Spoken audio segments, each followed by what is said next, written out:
Hello best learners, this is Mustafa here at Learn with the Best, and we've got a great video for you today. We're going to be looking at Robert Greene's 48 Laws of Power, Law number 24, Play the Perfect Courtier. As always, first I'm going to define the law for you, and then we'll take a look at 2 short stories, followed by the 6 iron laws of court politics. And then we'll wrap up with a short story that perfectly summarizes this law. So sit back, relax, and enjoy.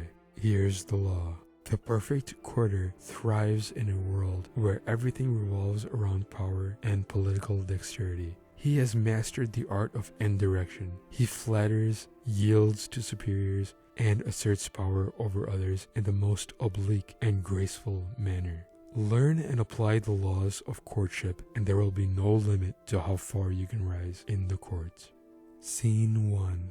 One afternoon, in ancient China, Emperor Chao got drunk and fell asleep in the palace gardens. The court crown keeper, whose sole task was to look after the ruler's head apparel, passed through the gardens and saw his master sleeping without a coat. Since it was getting cold outside, the crown keeper decided to place his own coat over the ruler. When the emperor woke up and saw the coat upon him, he asked his attendants, "Who put more clothes on my body?" "The crown keeper," they replied. The emperor immediately called for his official coat keeper and had him disciplined for neglecting his duties. He then called for the crown keeper who had put the coat on him and had him beheaded. Oh man, I would hate to have that job. Scene 2. Alexander the Great, conqueror of the Mediterranean and the Middle East through India, had the amazing Aristotle as his tutor and mentor. He once complained to Aristotle that during his long campaigns, he had no one with whom he could discuss philosophical matters. Aristotle suggested that he take Callus along with him on his next campaign. Callus was a former pupil of Aristotle's and a promising philosopher in his own right. Aristotle had schooled Callus in the skills of being a courtier, but the young man secretly scoffed at court politics. He believed in pure philosophy, in speaking the full and naked truth. If Alexander the Great loved learning so much, Callus had thought, he could not object to one who spoke his mind freely. So during one of Alexander's major campaigns, Callus spoke his mind one too many times, and Alexander had him put to death. As a courtier, do not overstep your bounds, and do not think that blunt honesty will rise you through the ranks. Do only what you are assigned to do to the best of your abilities. The structure of a court society forms itself around power. In the past, the court gathered around the ruler and had many functions. Besides keeping the ruler amused, it was a way to solidify the hierarchy of royalty, nobility, and the upper classes. The court serves power in many ways, but most importantly, it glorifies the ruler, providing him with a beehive of bees that struggle to please the king bee. So to be a courtier in the past was a dangerous game. The 19th century Arab traveler to the court of Darfur reported that the courtiers there had to do whatever the sultan did. If you were injured, they had to suffer the same great injury. If he fell off his horse during a hunt, then the courtiers fell too. Mimicry like this appeared in courts all over the world. This sort of mimicry was a small price to pay to avoid the chance at displeasing the ruler. One wrong move spelled death or exile. Oh man, can you imagine the next time you go to your 9-to-5 job and your boss spills hot coffee on himself and now you have to mimic and spill some on yourself as well? The successful courtier had to walk a tight rope, pleasing but not pleasing too much, obeying but somehow distinguishing himself from the other courtiers, while also never distinguishing himself so far as to make the ruler insecure. The greatest courtiers throughout history had to master the science of manipulation. They make the king feel more kingly, and they make everyone else fear their power. They are magicians of appearances, knowing that most things at court are judged by how they seem. Master courtiers are gracious and polite. Their aggression is veiled and indirect. Masters of the word, they never say more than necessary, getting the most out of a compliment or a hidden insult. They are magnets of power. People want to be around them because they know how to please, yet they neither fawn nor humiliate themselves. Great courtiers become the king's favorites, enjoying the benefits of their position. Many today dismiss court life as a relic of the past, something from ancient history, and although there may no longer be kings and sun gods and the like, there are still plenty of people who believe that the earth revolves around them. The royal courts may have more or less disappeared, but courts and courtiers still exist because power still exists. You may not be asked to spill hot coffee on yourself anytime soon, but the laws that govern court politics are as timeless as the laws of power themselves. Now, let's look at the 6 iron laws of court politics. But before we do that, I need your help, dear viewer, with YouTube's algorithm. Please smash that thumbs up button below, because if you don't, then YouTube is simply not going to show this video to anyone else. Please also subscribe and click on the bell icon, because if you don't, then again, YouTube won't let you know when a new video is uploaded. And if you want to transform yourself from a lamb to a lion, then check out my course pinned in the top comment below. I will teach you the tools that you need for success, but you have to actually step up and put in the work on yourself. This course is not for everyone because the majority of the population are sheep, but for those very few of us who do want to walk the path of a lion, this is the course for you.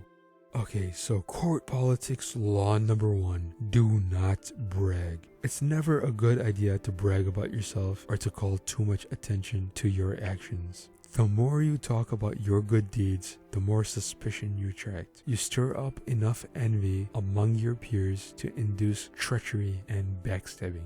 Be very, very, very careful and always talk less about yourself and more about others. Over here, modesty is the best policy. Court politics law number 2, practice nonchalance. Never be seen as working too hard. Your talent must appear to flow naturally with an ease and comfort that makes people take you for a genius rather than a hard worker. Even when something demands a ton of sweat and grit, it's your job to make it seem effortless. It's better for people to marvel at how gracefully you have achieved your task than to wonder why it took so much work and effort.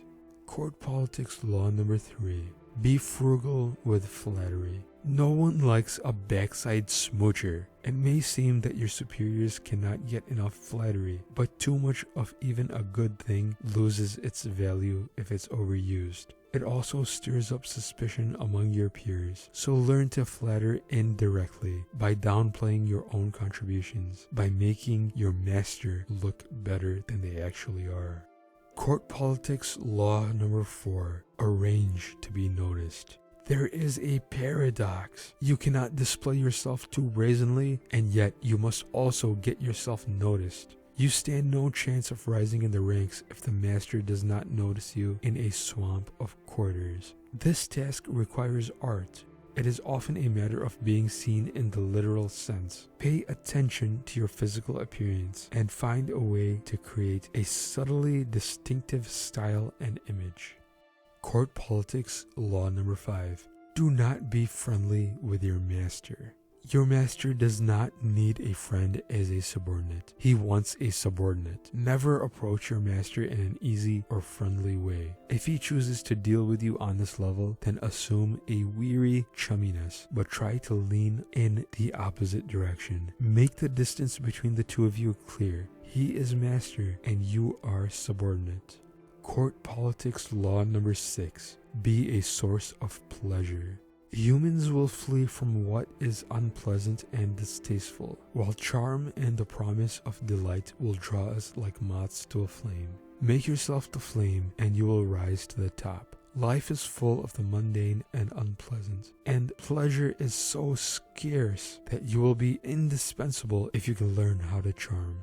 Not everyone can play the role of favorite, for not everyone is blessed with charm and wit, but we can control our not so great qualities and hide them when necessary. So in closing, let's look at a short story. Once upon a time, the Italian Renaissance painter Fra Filippo Lippi and some of his friends went sailing in a small boat off of Ancona, Italy. There, they were captured by 2 large ships which hauled them off in chains and sold them into slavery. For 18 long months, Filippo toiled with no hope of returning to Italy. On several occasions, Filippo saw the man who had bought him walking around, and on one fateful day, he decided to sketch this man's portrait using burnt coal from a fire. Still in chains, he found a white wall where he drew a full-length likeness of his owner. Soon enough, the owner heard of this and went to see the drawing. He was so pleased that he instantly gave Filippo his freedom, with the condition that he would be employed in his court. All of the important men in the area came to see the magnificent color portraits that Filippo proceeded to create. And finally, in gratitude for the honor that Filippo had brought to the small town, Filippo's owner returned him safely to Italy.